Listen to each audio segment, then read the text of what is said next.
Hello everyone, आप सभी का स्वागत है आपके अपने और फेवरेट चैनल एडुटैप में। हम यहाँ पर यूपीएससी, ईपीएफओ, एपीएफसी, ईओ एओ एग्जामिनेशन की तैयारी कर रहे हैं, जिसमें आज जनरल साइंस का हम एक नया टॉपिक स्टार्ट कर रहे हैं, गैसेस इन एटमॉस्फेयर।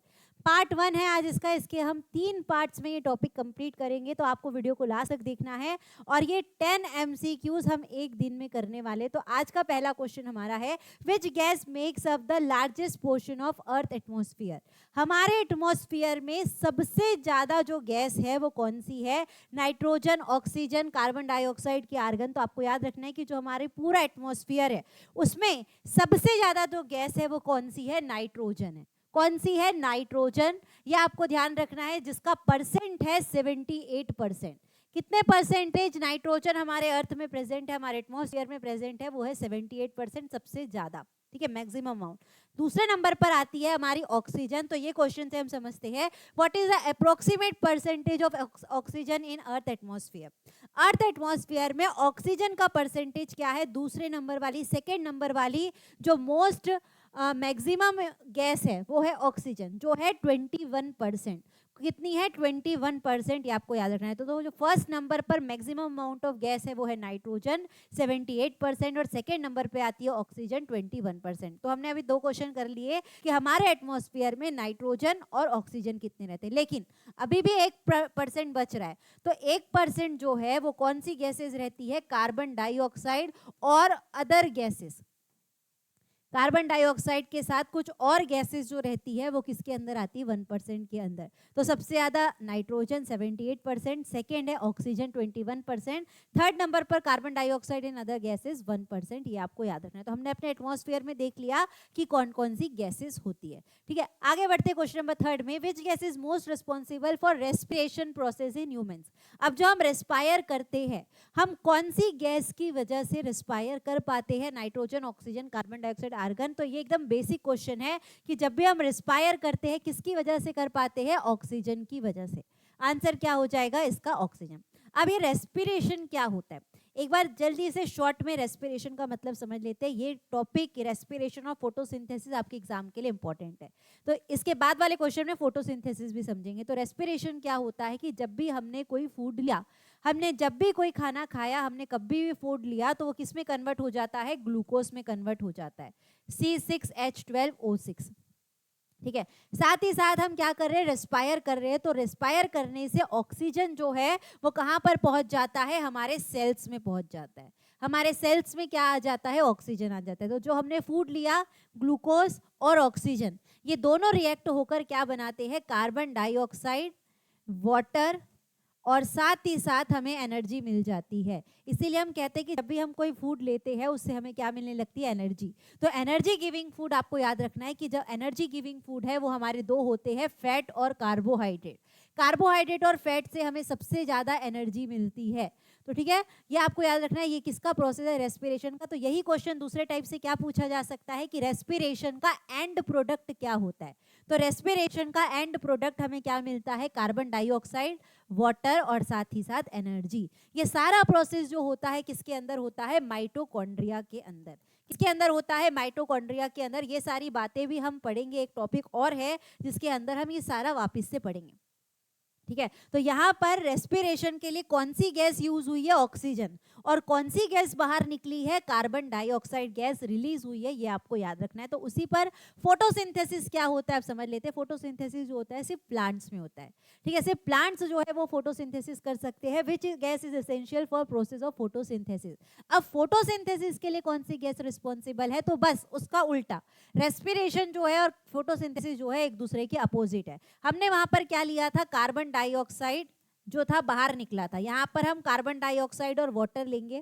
ठीक है, प्लांट्स क्या करते हैं? 4 चीजों का इस्तेमाल करते हैं, कार्बन डाइऑक्साइड, वाटर, सनलाइट और क्लोरोफिल। जब ये चारों चीजें प्लांट्स के पास आ जाती है तो प्लांट्स क्या करते हैं? फोटोसिंथेसिस करते हैं। अगर इसमें से एक भी चीज नहीं है तो प्लांट्स फोटोसिंथेसिस नहीं कर सकते। चारों चीजें रहना जरूरी है। तो जब ये चारों चीजें प्लांट्स के पास आ जाती है तो वो फोटोसिंथेसिस करते हैं। तो क्या बना लेते हैं? ग्लूकोज, C6H12O6, और ऑक्सीजन गैस जो है वो बाहर निकल जाती है। तो यहाँ पर कौन सी गैस फोटोसिंथेसिस के लिए यूज हो रही है? कार्बन डाइऑक्साइड गैस यूज हो रही है। आंसर क्या हो जाएगा इसका? सी। ऑप्शन नंबर सी जो है वो क्या है? हमारा सही आंसर है। लेकिन अब ये वाला जो रिएक्शन था ये भी बैलेंस्ड नहीं था, ये वाला रिएक्शन भी बैलेंस्ड नहीं है। तो आपके लिए एक होमवर्क है कि दोनों रिएक्शन को आपको बैलेंस करना है। शायद से मैंने पिछली क्लास में बैलेंसिंग सिखाया है, तो आपको क्या करना है, हर पार्ट्स को देखते रहना है। हर टॉपिक, हर पार्ट्स कहीं ना कहीं आपको मदद करने वाले, कहीं ना कहीं यूजफुल रहने वाले, तो आपको बैलेंस करने वाला ये होमवर्क रहेगा। ये बैलेंस नहीं है लेकिन रिएक्शन एकदम सही है, आपको बैलेंस करना है, ठीक है। तो रेस्पिरेशन में कौन सी गैस यूज हुई, ऑक्सीजन, और फोटोसिंथेसिस में कौन सी गैस यूज हुई, कार्बन डाइऑक्साइड। अब एक और क्वेश्चन यहाँ से ये बनता है कि कार्बन डाइऑक्साइड प्लांट्स के पास कैसे आता है। प्लांट्स खुद ब खुद तो कार्बन डाइऑक्साइड को चलकर लेकर नहीं आ सकते, तो कार्बन डाइऑक्साइड जो प्लांट्स के पास आता है किसकी वजह से आता है, स्ट्रोमेटा की वजह से। स्ट्रोमेटा जब ओपन और क्लोज होते हैं, किसकी वजह से ओपन और क्लोज होते हैं, गार्ड सेल्स की मदद से। किसकी वजह से ओपन और क्लोज होते हैं, उनके अंदर क्या रहते हैं, गार्ड सेल्स। तो ये क्या करते हैं, जब ये ओपन और क्लोज हो रहे तो कार्बन डाइऑक्साइड को अंदर लेते हैं और ऑक्सीजन गैस को बाहर देते हैं।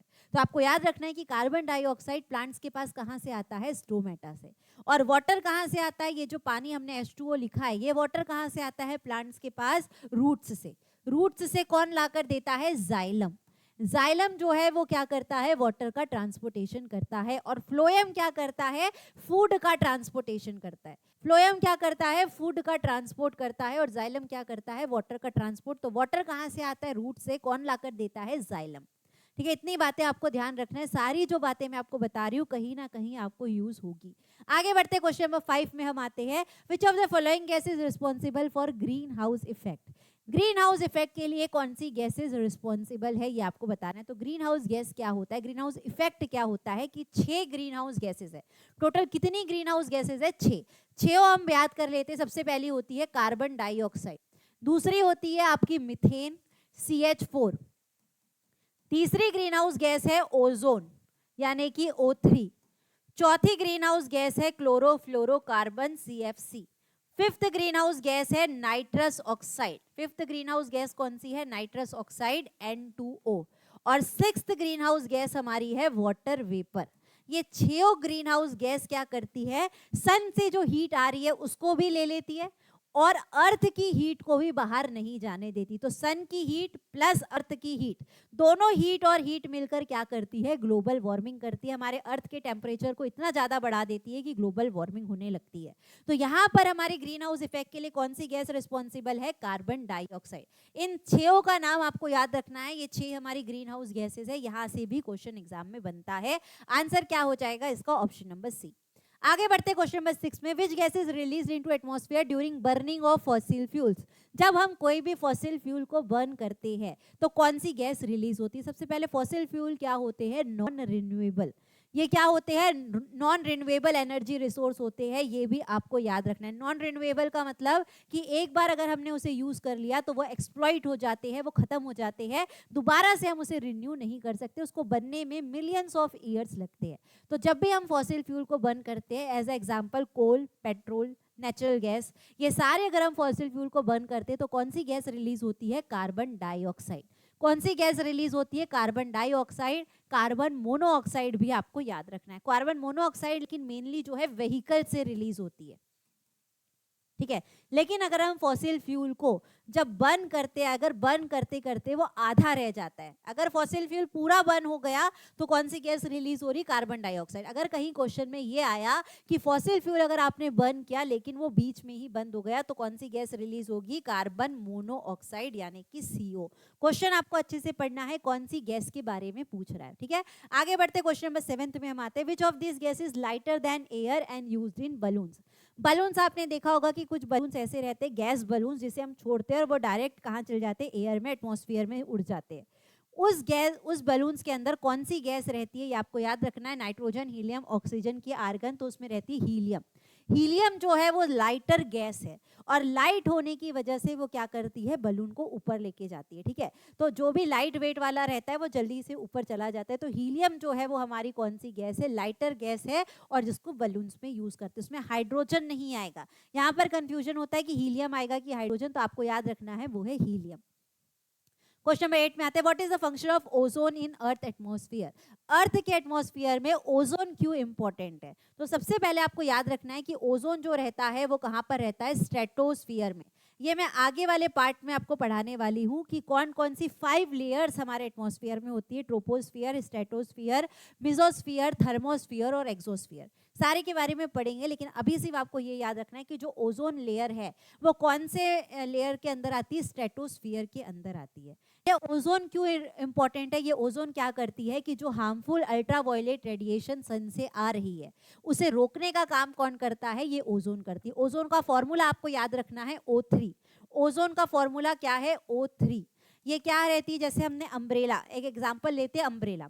जब भी हम क्या करते हैं, रेनी सीजन में अम्ब्रेला लेकर जाते हैं, अम्ब्रेला हमें पानी से बचाता है, ठीक है। लेकिन अगर उसमें होल हो गया तो पानी अंदर आने लगता है। तो उसी तरीके से ओजोन लेयर क्या करती है, हमें हार्मफुल अल्ट्रावायलेट रेडिएशन से बचाती है। अगर हार्मफुल अल्ट्रावायलेट रेडिएशन अंदर आने लगेगी तो हमें स्किन कैंसर होने लगेगा, हमें बहुत सारी डिसीजेस होने लगेगी। तो ये क्या कर रही है, एक अम्ब्रेला की तरह वर्क कर रही है जो हमें हार्मफुल रेडिएशन से बचा रही है, ठीक है। अब ये ओजोन लेयर पतली होती जा रही है, ओजोन लेयर की थिकनेस कम होते जा रही है, ओजोन लेयर में होल होते जा रहा है। तो आपके लिए एक होमवर्क क्वेश्चन है कि ओजोन लेयर में जो होल दिख रहा है वो कहाँ पर दिख रहा है, ठीक है। जब मैं ये पांचों लेयर्स के बारे में आपको पढ़ाऊंगी तब मैं ओजोन होल के बारे में वहां पर डिस्कस करूंगी। मैं आपसे क्वेश्चन पूछूंगी कि ओजोन होल जो दिख रहा है सबसे ज्यादा कहां पर ओजोन लेयर में होल दिखाई दे रहा है, ठीक है।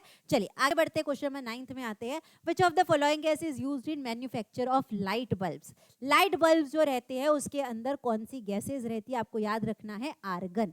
कौन सी गैस रहती है लाइट बल्ब के अंदर, आर्गन गैस रहती है, ये आप ध्यान रखेंगे। एक और क्वेश्चन पूछा जा सकता है कि लाइट बल्ब का फिलामेंट किससे बना होता है। फिलामेंट क्या होता है, आपने बल्ब देखे होंगे उसमें ऐसे टेढ़े वायर है, बल्ब के अंदर ऐसे टेढ़े वायर रहते हैं, वो जो फिलामेंट है किससे बना है, टंगस्टन का बना होता है। कौन से मेटल का बना है, टंगस्टन। ये भी आपके लिए इंपॉर्टेंट क्वेश्चन है। तो लाइट बल्ब में कौन सी गैस रहती है, आर्गन, और फिलामेंट किसका बना होता है, टंगस्टन का। टंगस्टन का क्यों बना होता है, ये भी क्वेश्चन इंपॉर्टेंट है, क्योंकि उसका मेल्टिंग पॉइंट बहुत ज़्यादा हाई रहता है, बहुत ज़्यादा हाई रहता है, 3400 डिग्री सेल्सियस के आसपास रहता है।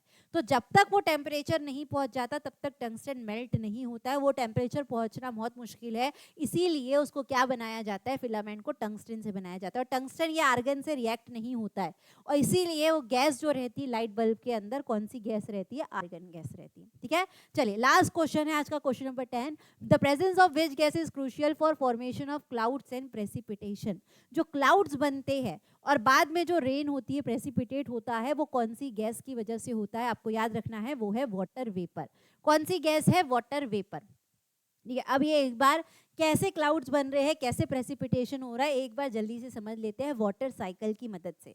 वाटर साइकिल अब हम समझने वाले हैं कि रिवर्स में, ये मान लीजिए रिवर्स है, रिवर्स में जो वाटर है, रिवर्स में जो वाटर है वो किस में कन्वर्ट हो जाता है, वेपर्स में कन्वर्ट हो जाता है।